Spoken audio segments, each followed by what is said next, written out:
This is Anime Out of Context, a comedy review podcast hosted by a weeb of the highest order, alongside a cynical man who knows nothing about anime. Our show features spoilers, explicit language, and poor fact-checking. Neither of our hosts are experts on any topic, and none of their opinions should be taken as fact. Thank you for listening, and enjoy.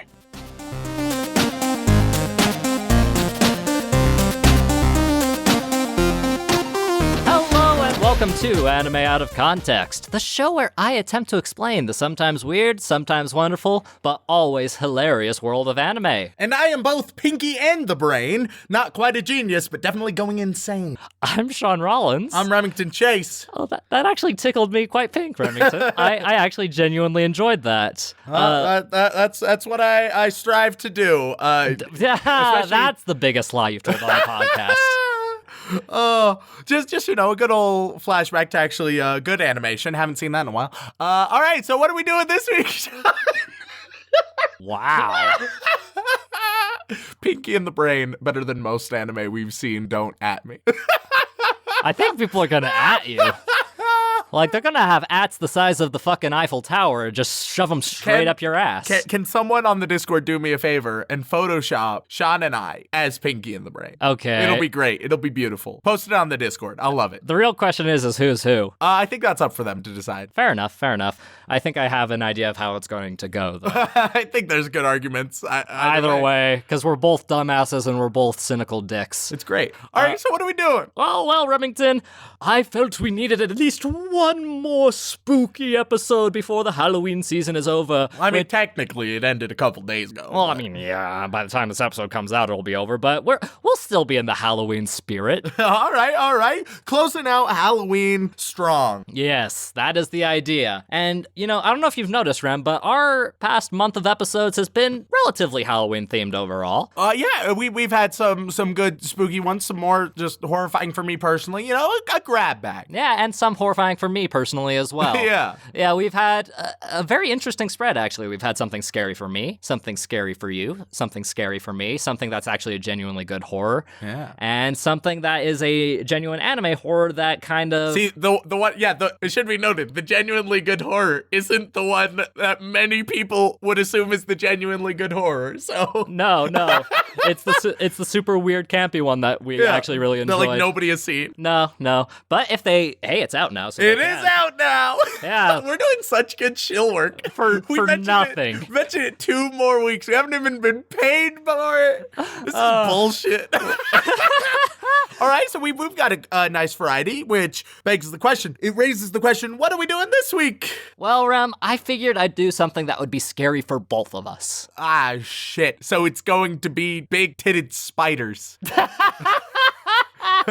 Yes, Remington, we're doing Monster Musume again. Oh, fuck. I wouldn't even be surprised. God, no, I wouldn't want to do that again. Exactly. Mostly because I'd have to rewatch it again, and then I'd have to live through the big-titted spider scenes, and I don't want to do that again because I'm a big scared boy when it comes to spiders. I've heard about the big titty spider. I don't think I ever saw the big titty spider. You saw her in the intro. Oh, yeah, well, the intro. But you haven't actually experienced the yucky factor. Not to yuck anybody's yums, but I feel like if you're wanting to fuck a spider woman, you've got some things you need to think about. All right, so things we're both scared of. Was I right on your half with the spider? Well... No, okay. Kinda. There are spiders. Was I right on my half with big tits? Not really, no. Okay, that's good. That means it's not etchy. I should specify. I'm not generally scared of big tits. I don't cower in fear every time I cross a well-endowed woman on the street. It's more so just terrible anime etchy bullshit that strikes fear into my heart. Yeah. I feel like that's an important disclaimer. Yeah, no, because after all, Rem, the scariest thing out there are giant anime titties. Oh, God. I've seen some scary anime titties in my time from things that claim to be normal, wholesome anime, which is not true in the slightest. All right, so why is it going to terrify us both? Well, Remington, because it has to deal with some existential horror on both ends. Ooh, okay, I'm digging it. Yeah, it's not specifically a horror anime, but it is an anime that has some very very violent horror elements. Okay. Which is good. Keeps it in the spooky theme. Yeah. But the reason it'll be scary for you and me is because I'm scared because if you tear this anime apart, things are going to go poorly for us. News. And and it's scary for you, Remington, because it's an incredibly popular shonen anime. Oh, fuck. Oh, shit. So all right, well. So we're carrying a pretty heavy burden on both of our ends, which is why I'm terrified to do this episode, which I feel like is in the spirit of Halloween. Yeah, all right. Well, here, let me just give my review, right? How old is it? It came out this year. Oh, thank God for that, at least. All right, so that means at least it has some idea of storytelling. It's gonna just be like spooky Iron Man. No, just violent Iron Man. And that's gonna be it. And I'm not gonna give a shit. I thought it was real visually polished, but I thought the characters fell flat. I felt like it just kept falling into the same old tropes. It had moments that looked really interesting or neat, but at the end of the day, it felt like the development was so slow and I couldn't get invested into hardly any character except one. This character was real good, and then they had a cute thing, and I liked that, but besides those two, it was all shit. There we go. We finished. Well, if that's true, Remington, we're going to die.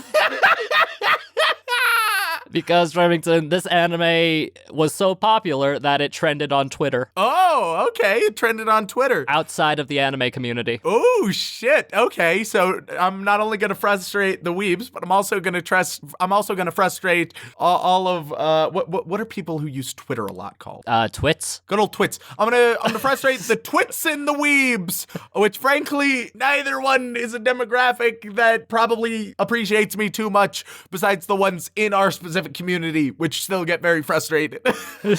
So, all right, well, this is gonna go great. Yeah, no, you can see why I'm kind of terrified at the prospect. You, not as much, but you might be just due to the fact that it's a shonen and the last thing you need is more death threats on your door. All right, well, as with every shonen, let's get started with the bullshit synopsis. So it's gonna start with a kid. He either doesn't have parents or is missing a parent or is going to get separated from their parents. Oh, no, you don't have to worry about that at all, Rem. Oh, okay. His parents are dead. Yeah, there we go. Yeah. See, there we go.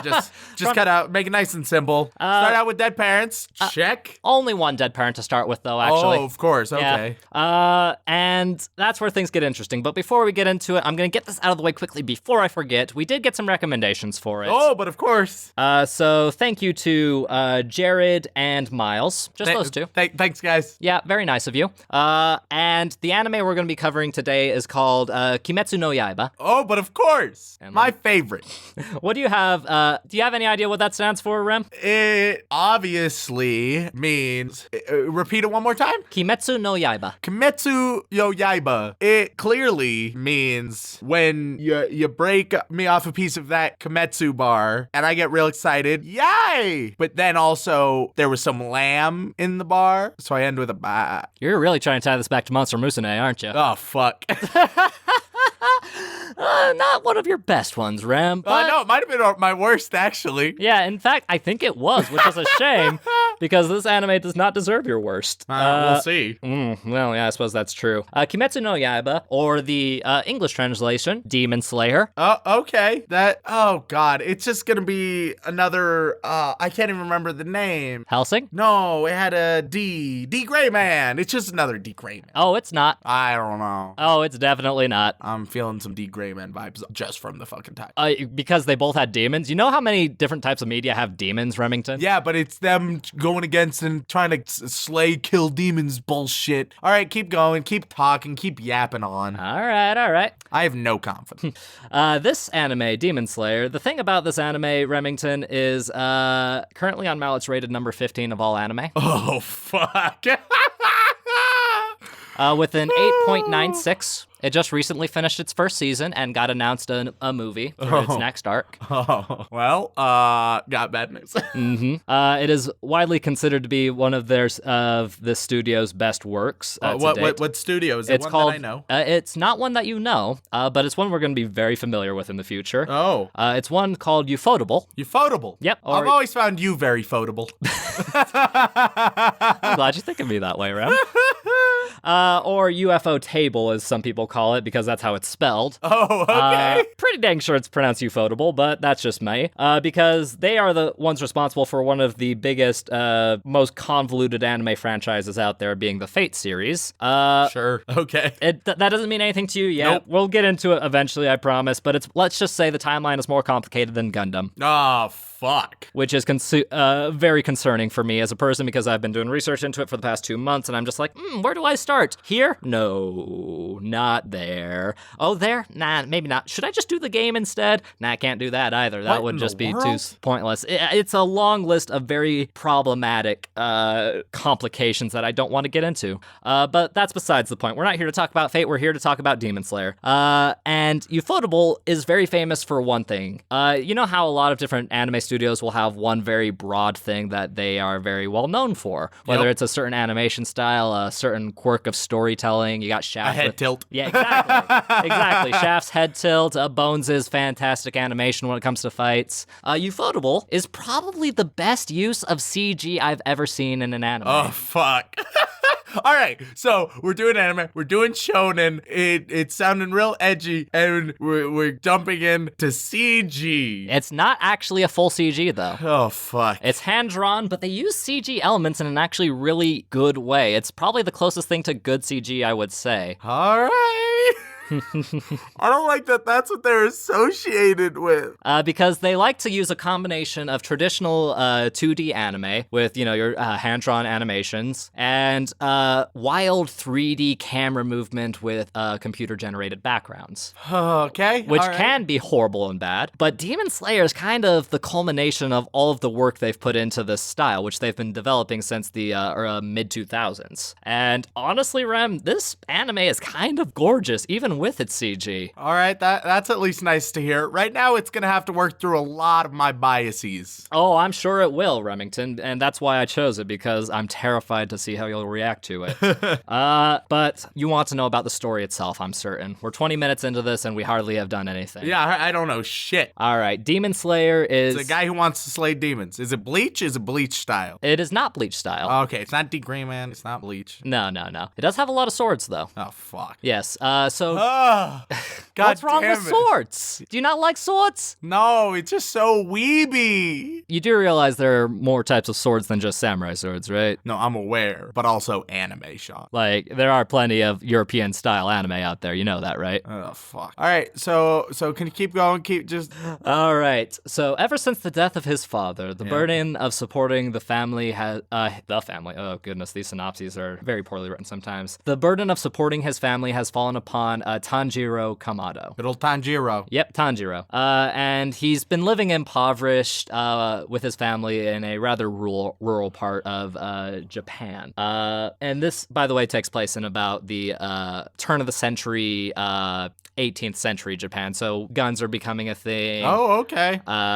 There's a lot more technology being brought into, but it's got a lot of traditional, I believe, Meiji era Japanese This is just so stuff. they can have swords, magic, and guns, is what I'm hearing. A little bit, but guns not as much. Okay. Guns come a bit later, and that's a thing in the manga. I don't even know if they've actually animated any guns in this series yet, but it's mostly about the swordplay and the monsters. And after being the sole heir to his family's essentially charcoal business, he leaves for a journey to gather wood to burn and turn into charcoal so that they can sell and hopefully keep his rather large family of brothers and sisters and his mother well-fed and stocked up. Does he see a demon? Is there a proclamation from the king? Oh, Some no. combination of the two? Neither. An old wizened man takes him under his wing? Mm-hmm, absolutely. I mean, but that's the case with every show ever with any kind of hero's journey. I'm aware. But one day Tanjiro goes down to sell some charcoal. Yep. He comes back and is met with a rather unfortunate sight. His entire family has been brutally slaughtered by what appears to have been a demon. demon. Hell yeah, brother. Now we're talking. Now you've got my attention. His mother, his little brother, his little sister, and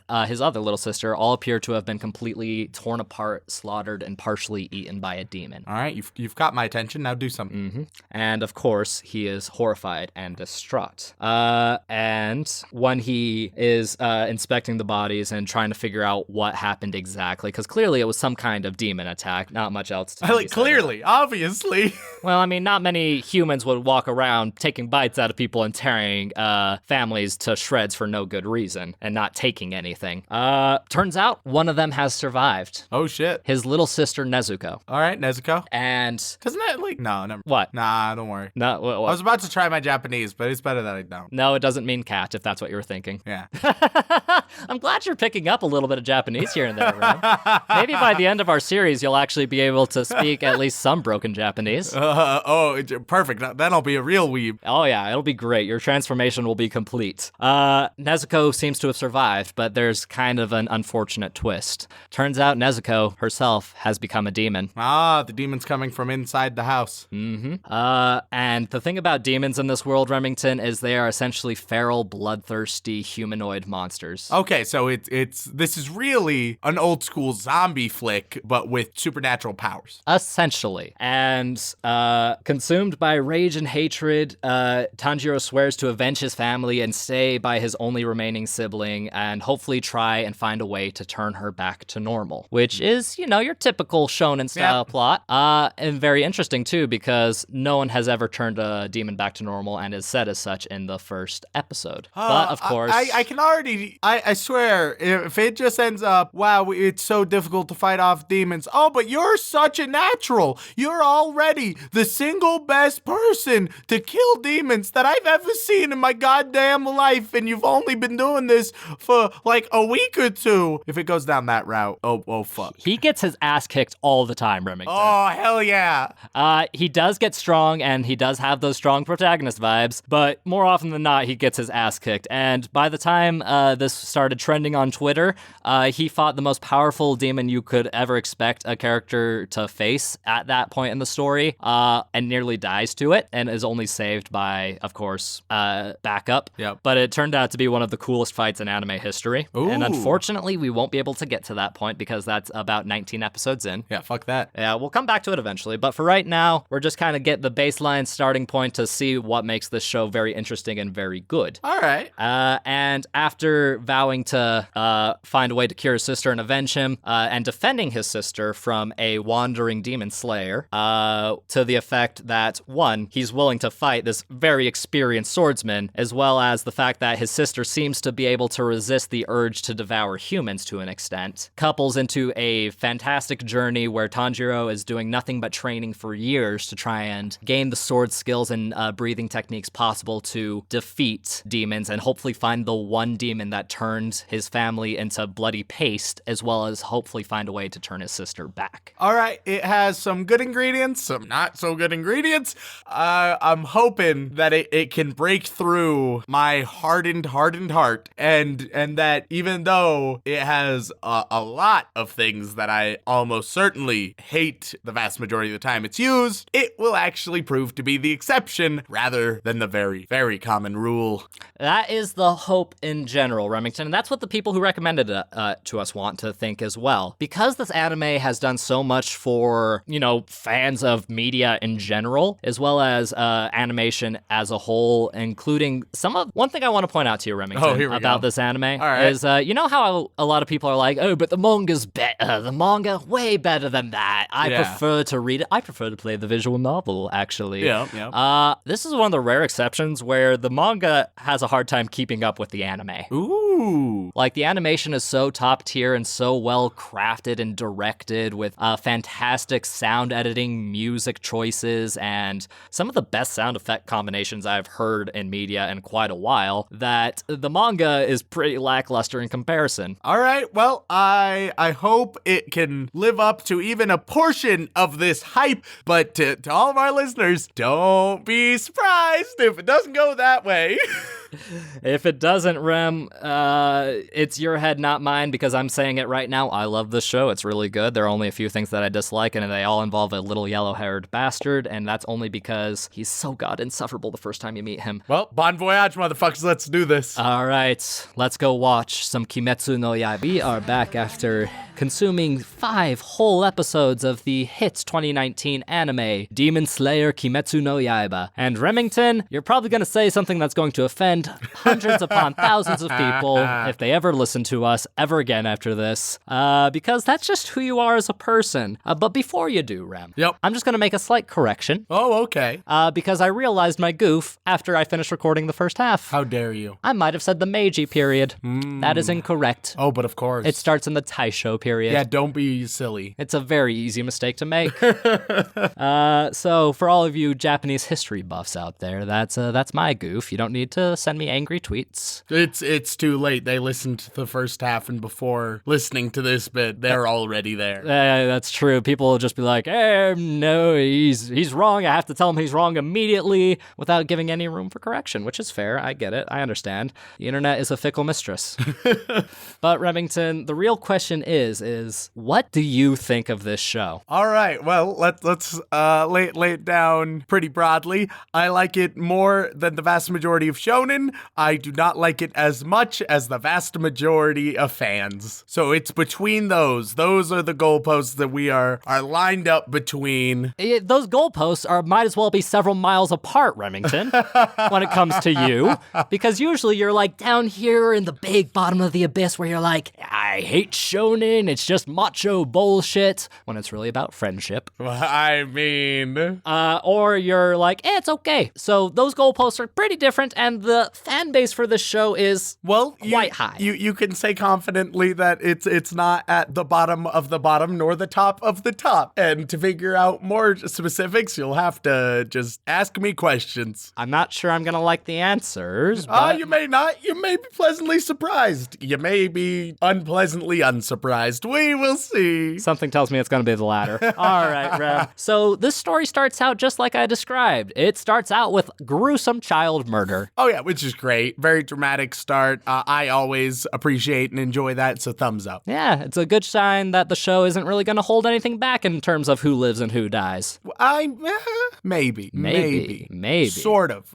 It's a light indication, though not a heavy indication. What makes you say that? Well, it is fundamentally like the entire point of the show, and you're introduced to it immediately. So it would be very easy for them to be super shocking initially and then not be super shocking again, because they wouldn't need to be, which would be disappointing, but is a very strong possibility. I will say that big character death isn't as prominent in the first couple episodes after, his entire family, babies and all, getting murdered.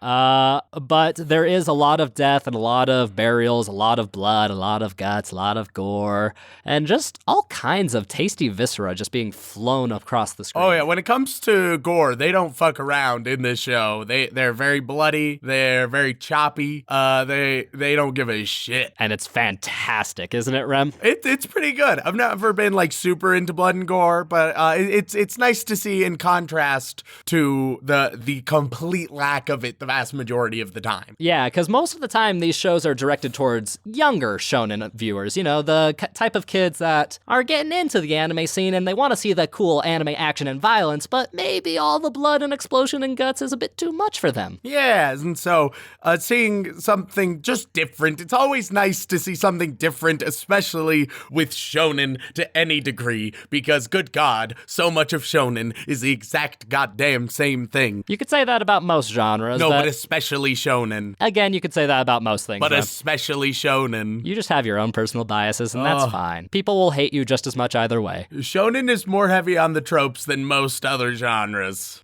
Probably, but we haven't seen as much shoujo as we've seen shonen, and I've seen some pretty trashy shoujo stuff.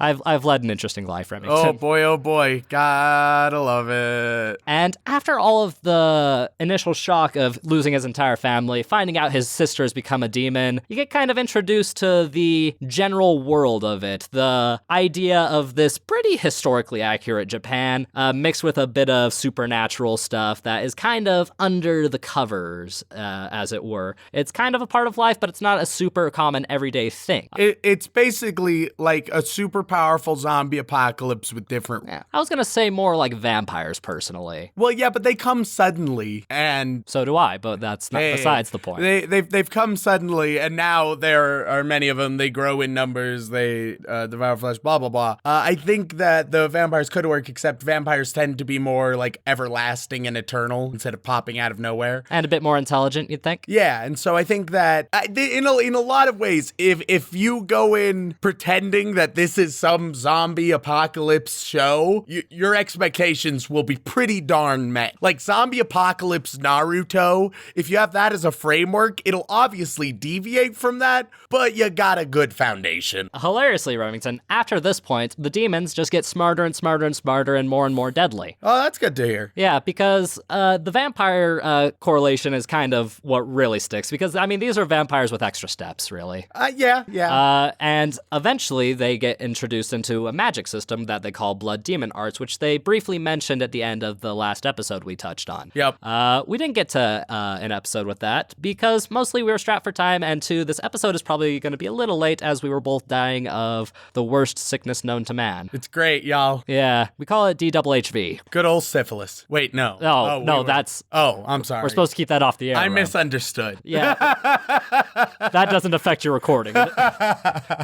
Oh, goodness. For those of you who don't know, we work at a haunted house, and we call our seasonal sickness dirty haunted house virus. Yeah, it's fun and real rough. But we would have watched one more. We didn't. So if you're angry about that, then you can tweet us happy messages at Anime Dog of the Day. Hey, you can't just tell a different Twitter to receive our messages. Only the happy ones. That you're just so glad we skipped over that episode.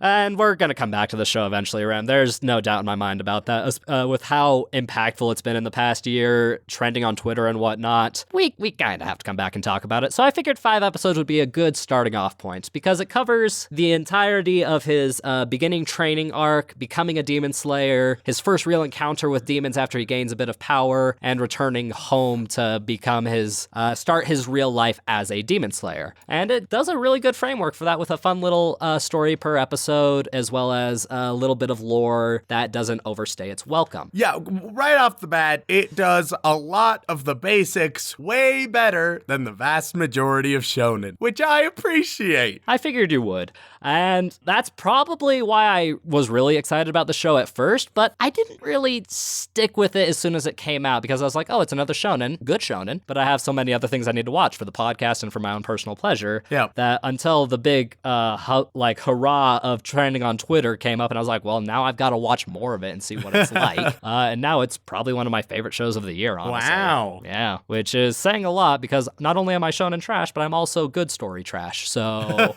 it goes both ways. But question is, Rem, after that initial shocker of a first episode, or rather quickly paced and reasonably executed episode, what were your thoughts? Well, I think the best way of sharing my thoughts is by expressing what it does better than many shonen, and unfortunately, the traps it falls into with the rest of shonen. Okay. Because both camps are filled with quite a bit of stuff. First, I think we should start with the bad stuff. Okay, because, you just like to shit on everybody's breakfast. I understand. Exactly. And so pull out those Cheerios, put them in the porcelain throne. I'm about ready. So one of the things that they did, which was really unfortunate, because they had elements of strong storytelling. They also then had elements of shoving it in your face. And there's 2 specific moments that I'm particularly thinking of. Both have to do with Tanjiro's training, right? He's training, and after a big old year of training, he has to break through a big boulder. And while he trains more, eventually he's met by these 2 other students with fox masks who sort of spar with him a lot, right? Eventually he's able to defeat the main fox boy, right? Good old fox boy, as I like to call him. Mm-hmm. And then he breaks through the thing. Through that leads two moments, which I think were two of the worst bits of writing in the show. One comes in Tanjiro. He's leaving and he mentions the two Fox children, right? He mentions the Fox kids, and his mentor is like, what? How could he know about those dead kids? Which was totally unnecessary because they had already built up that maybe it's a little bit weird or weren't real. And so if you would have just had his reaction of wait, how does he know? And just leave it at that, it would have been fine. But they felt the need to overprove. Which is a trap a lot of shonen falls into. Yeah, and so unfortunately, a lot of great storytelling outside of that, but moments like that, or another moment that immediately comes to mind, is when the dead Fox children are discussing whether Tanjiro can face off against this super beast, right? This super duper beast. And they're like, well, he did break the biggest of all boulders, and they feel the need to really emphasize how superior Tanjiro is, and that also felt like it was overproving. It's like, we get it. No, we do not need you to emphasize this. We understand. What's really hilarious is as the show progresses, a silly thing like chopping a big-ass boulder in half becomes child's play. So, as is the case with a lot of power progression. Oh yeah, good old power creep. But things like that, and they happened a couple more times, but those were the more notable, especially the dead kids example, where it's just not great writing because it assumes your audience is really, really stupid. And it's like, no, we got it. We're there, all right? We understand. Oh, yeah. You do not need to, by doing that, you tear away the mystique, where instead of me getting that moment of discovery where being like, oh yeah, all right, so this is how it is, you're like, hey, but did you realize, did you notice this? Yeah. Did you? And it's like, I couldn't not. It was the whole point. I will say that is probably the biggest problem with this show is from time to time, there'll be just those little, yeah, I get it moments, but that's just a common problem with a lot of shonen. Thankfully, though, as this series progresses, the manga included, it goes farther and farther away from those little tropes with just the little kind of flavor aftertastes of them being shoved at you from time to time, which is unfortunate, to say the least. But Ufotable's anime adaptation seems to understand that you're not complete idiots. Yeah, no, once again, even this, it does usually better than most shonen. Unfortunately, it has those moments where it falls exactly into the rest of shonen. Another moment that I wasn't a super huge fan of was how they handled the big beastie. At one point, Tanjiro, he needs to do the final test, right? Final selection, where a bunch of these up-and-coming demon slayers are thrown into the top of a mountain where a bunch of demons are trapped, and you just gotta survive a week. Fuck you. Which is one hell of a way to go about doing things. It doesn't seem like the smartest way. Oh, no. It seems like it seems unnecessarily difficult if you actually want new warriors, which I would imagine you would if you're trying to fight the evils of the world.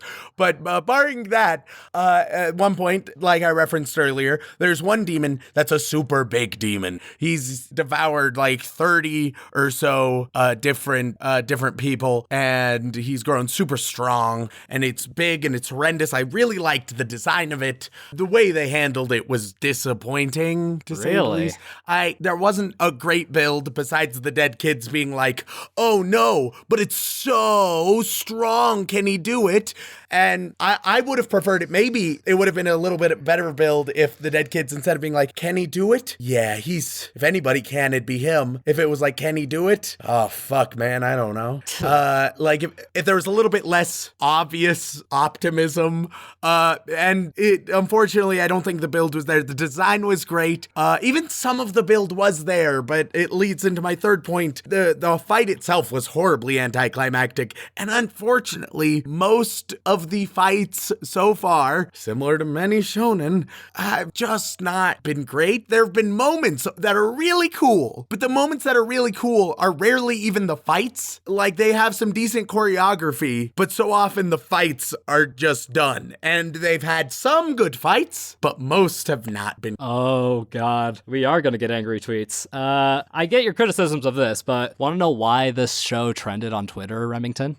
Probably because there was the single greatest fight fight scene ever imaginable. Oh boy. Actually, yes. Yeah. Most people seem to agree that this is that has one of the greatest climactic fight scenes of a first arc imaginable. I can potentially accept, although they don't lay out the groundwork exceptionally for amazing fight scenes in the first couple episodes. They have great peaks of choreography and action, but they also have very, very disappointing anti-climaxes, which is a bit of an oof. Well, we'll have to see when we watch more eventually. Because, yeah, the first real fight we get is with the big green feller. And it has some really cool animations. You get to see the first instance of the quote-unquote magic system of this universe being the breathing techniques. Very JoJo-esque, which I know you hate, but I love it because it adds a little extra tension to things. The very cool... Does it, though? Oh...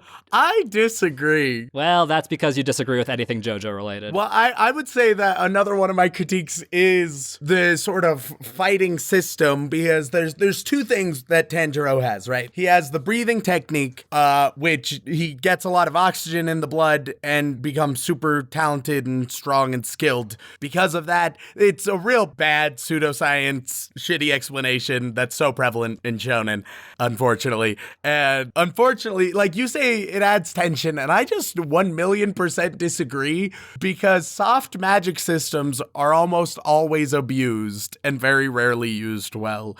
I can guarantee there's going to be moments where his breathing just isn't working, can't figure it out, but then in the last minute suddenly figures it out stronger than he ever has before, shit like that. Because those always happen with soft magic systems. You create Deus Ex Machinas at the flip of the wrist, and that's horribly anticlimactic and disappointing. It strips tension away from many other things. Granted, so far it's handled it fine, but it still isn't a great foundation. But then his second ability is he's got a great sniffer, right? He's got a fantastic sniffer. He can smell. He's a beagle. He's Captain Beagle Boy, and that's the superhero name you come up with? Yeah, because he's such a great sniffer, and so no wonder you don't like superheroes. You suck at naming them. I don't know. Captain Beagle Boy would be a great superhero, and I think all of our listeners know that. Maybe for a Disney kids show. No, very serious. Like McGruff the crime dog. Way to age us again, man. Great, awesome. I don't even think that's still a thing anymore. Oh, Captain Beagle Boy and Gruff the crime dog. There we go.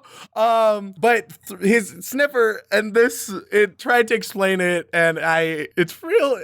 So he sniffs so well that he can sniff his opponent's intentions and sniff to see an imaginary string that grows taut that tells him his first strike and where it should be.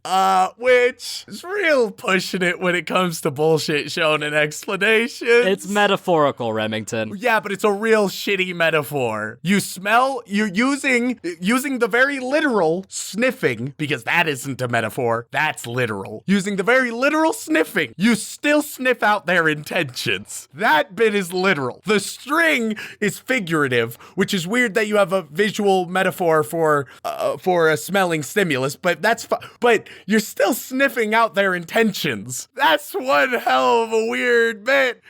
That's a weirdie. You gotta admit that, Shaun. It's fun, though, isn't it? I feel like there would have been a better way to handle that. I feel like it has potential, but is not quite what I would want. Maybe if it was like One Punch Man, and they could go all in on and how just snort stupid all it is. the demons up his nose or something? Yeah, like if it was something like that, I think it would cocaine, fit more. my favorite. Yeah, exactly. That would feel more in place. It just feels very strange, especially because it's played so seriously.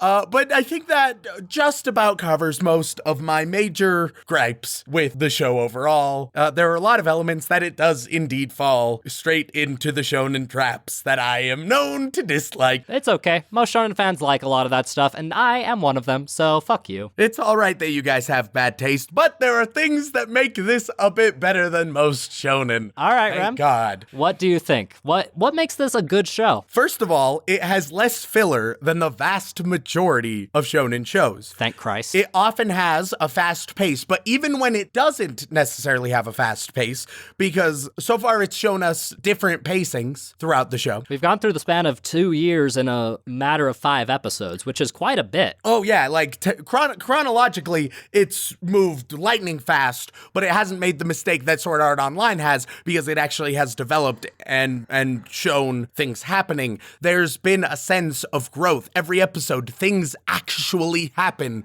And there have been minor things or pacing issues that I have with it, but overall, the pacing is actually decent and things actually happen. Which I had a discussion even over our Discord about this, because some people got angry thinking that I hate all things with a slower, more methodical pace. And that's absolutely untrue. Shaun, you know me, especially like we've seen horror movies together. The best horror movies tend to be the ones that are slower paced, right?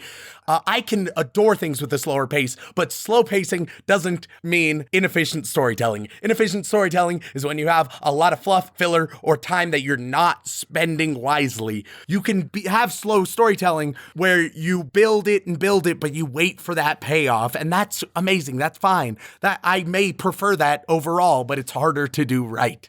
That being said, this was a faster pace, so that concern is it doesn't have to be there. And that pace definitely helped. I also think the fact that it actually cares about the characters. There's been a bit of development with them, which, thank God. Oh yeah, Tanjiro has grown a lot since that first episode. Yeah, and I still think that the characters aren't terribly deep yet at this stage, but at least they're more than one-dimensional. They actually have motivation to them. Oh, that being said, I did forget one more critique. Goddamn Sasuke's. There was like 1.5 Sasuke's already, and I just say Sasuke's because they're the exact archetype as Sasuke, where they're brooding and pretentious, and often they're a little bit more talented, right? And they're huge assholes about whatever talent they have. There've been 1.5 Sasuke's. The first Demon Slayer you meet, he's a bit of a Sasuke, and then later on you meet an Ultra Sasuke. I don't know why there always has to be a Sasuke. It's not a great character. It's a bit of an oof. But fortunately, those have been in the minority so far. Yeah. Overall, characterization gets a thumbs up as well. Tomioka, who is the first Sasuke, as you described him. The half Sasuke. Yeah, he quickly becomes better, like in that first episode. Like, he starts off as a bit Sasuke-ish, but then you actually realize, oh, he actually has thoughts and emotions and motivations that he's not brooding about. He's actually willing to tell him, hey, shape the fuck up. This is why you suck, type of things. And as the series progresses and you run into him later on, he is more of a character. As for the other fella, I can't remember his name off the top of my head. He's the one with the mohawk. But that's because he's like a Sasuke character through and through, and I've had little to no development with him. Even in the manga, I'm not far in the manga. I'm only a little past the first season of the anime where it ended. And the second time he appears, it's like, oh, I forgot this guy existed. Yeah, for most of the first season, he's just not a thing, which is awesome. Maybe they'll do something interesting with him. I mean, they managed to do it with Bakugo, which is the explodey boy from Hiroaka that you hate. Oh, God. Yeah, explodey Sasuke. Yeah.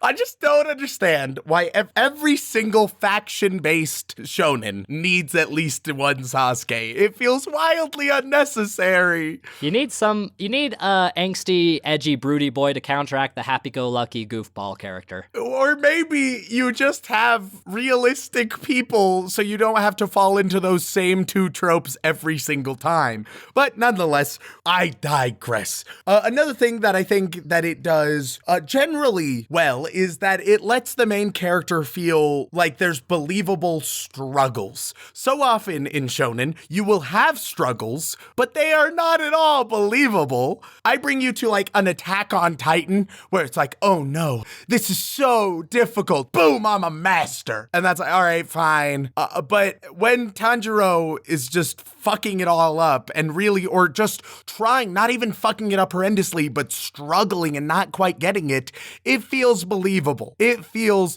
like he's not in a situation like that Attack on Titan moment where you're the worst and then you're the best. Granted, I unfortunately think that it's going to sort of go into the direction of now that he is past his struggling, he will become one of the best very, very, very, very quickly, which is a little bit of an oof. That's shown him for you. Let me tell you right now, in the first season, he gets his ass kicked every other episode. Oh, thank God. Yeah, he does succeed a lot of the time, but usually by the skin of his teeth or through the help of his friends, shonen stuff. Well, you say shonen stuff, but usually it's just the Deus Ex Machina bullshit. But I enjoy seeing that struggle because it humanizes them. And the problem with so many shonen is the Kirito effect, where let me ask anybody who's ever seen Sword Art Online, especially the ones who've seen it all the way through. Almost like you have. Oh, God. Have you ever been concerned about Kirito? No. Have you ever thought, oh man, he's struggling right now, he may not be able to succeed? No, not a moment has it crossed your goddamn mind. And if it has, I'll come to your 13th birthday party because that has yet to happen. It's just so nice. And it's not even like they show the struggle in a wildly exceptional way. They just do good at it, just plain good. And I think overall, a lot of my thoughts on Demon Slayer are that I haven't seen anything wildly amazing or incredible about this show, but it handles everything good. This feels like where I would put my minimum baseline of good shonen for so far. You must be this good to enter, because yeah, it faces some of the tropes, but fortunately it usurps many of them too, and at least it gives a damn overall. And I don't think it's wildly spectacular as of yet. Once again, we've only seen 5 episodes. Cool your tits, weebs. But I would say that it is good. Not splendid, not amazing by my criteria, but a solid good. That's more than I could have hoped for, honestly, Rem. I was worried you were going to just find all kinds of horrible issues with it, and I would have to try and defend each minute detail. But literally all of your complaints are basically my complaints, and that's as an avid shonen fan. Like, I can suspend my disbelief enough for a lot of the things that you find pushing the envelope a bit. But that's just because I love my shonen stuff. But yeah, a lot of the over-the-top shonen tropes that it has utilized poorly are most people's complaints, and it's why the show didn't have the most amazing start when it first aired. But by the time it gets to about I forget the name of the arc, but it's essentially like a Spider Mountain arc, which because if there's one thing I hate more than spiders, it's lots of spiders. Yeah, Shaun, maybe I am just your spider, and anime is my spider. You are terrified of me, and I'm terrified of anime, and that's just how we live our lives. Except you don't scare me, Rem. Your actions scare me, and that's a big difference. It's like watching. It's like lighting a match and just dropping it on the ground. Something might happen, or it might just burn out and die. Either way, it's spooky. Mm-hmm. But overall, I think that Demon Slayer for me can go easily one of 2 directions. I think that it could easily become something that really finds its own, and because of the heart that I've seen thus far, it shows that it can transcend the standard shonen bullshit and actually be something very interesting and very exciting, even for me. That being said, I could also see it pulling a Toradora and just showing that it has promise to transcend shonen bullshit and then getting mired down with it as time goes on. And I would hate for that one to happen. You had to dredge up that old wound. Hey, I liked Toradora till I kept watching it. Oh, for fuck's sake. We're gonna have to come back to that one soon enough. Just to shut your fucking mouth. Jesus Christ, Remington. It's like you want people to hate you. Just watch the first episode of Toradora, not the second, and then you'll be fine. Jesus Christ, Remington. I will say one final thing about Demon Slayer. What makes Demon Slayer different from a lot of other shonen for me is the fact that the heart behind the main character is genuine. You've mentioned it before, but it just seems to exponentially grow throughout the show because he is your typical shonen protagonist where he has his ideals, he has his beliefs. He wants to save his sister. He wants to believe that demons can be turned back to normal. But that doesn't stop him from fucking killing demons left and right. Oh, yeah. Which is a common problem with a lot of things. He humanizes these monstrous demons because they were once human, but he's not super naive about it, which is a trait that I I really appreciate it. I just hope the show continues with one thing that I've decried many shonen for. I hope that this subverts that and actually continues to have consequences for actions. So far, it's done a decent job at that, but we've yet to see a proper, I think, like, mistake that needs to be atoned for in a dramatic way, or even just a screw up that has consequences. So it's done well, but it's been in the kiddie pool in that realm for now. Mm-hmm. And it'll probably be that way for a couple episodes, and that's just the way shonen goes. It's naturally a bit more on the slow pace side, as some will call it, or inefficient route, as you call it. Those are different things. But ultimately, I think this is a great show, and I can't wait to see what Ufotable does next with it, especially since right after the season ended, they got permission and announced that they're making a movie of the next major arc. So it's going to be, you got the first season, and then you got a movie of the next major arc, which I've read that arc, and it's really cool. Takes place on a train. I'll say right now, I think I will like, just a prediction, I think I will like the movie more than the first season. That would be my guess. I mean, that's just because you'd have to watch less of it. Oh, that'll be so nice. But for right now, Remington, I think that about covers it. We'll come back to this sooner rather than later, I think, just because I like this show a lot and I like rewatching it. Of course. But for now, Remington, I have to ask, would you like to watch some more Demon Slayer with me? I wouldn't be terribly opposed. Awesome. Thank you all for tuning in. We really appreciate it. If you enjoyed our Machiavellian debates of just utter bullshit, then please leave a review on whatever podcasting platform you listen on, whether that be Apple Podcasts, Podbean, Stitcher, Spotify, or if you really want to help us grow, word of mouth is the best way to do it. And if you would like to contact us directly, whether it is for a comment, question, feedback, or recommendation, then you can either tweet us at AnimeConPod on Twitter or send an email over onto animeoutofcontext@gmail.com. Once again, guys, thank you so much for tuning in, and as always, don't fuck your sister.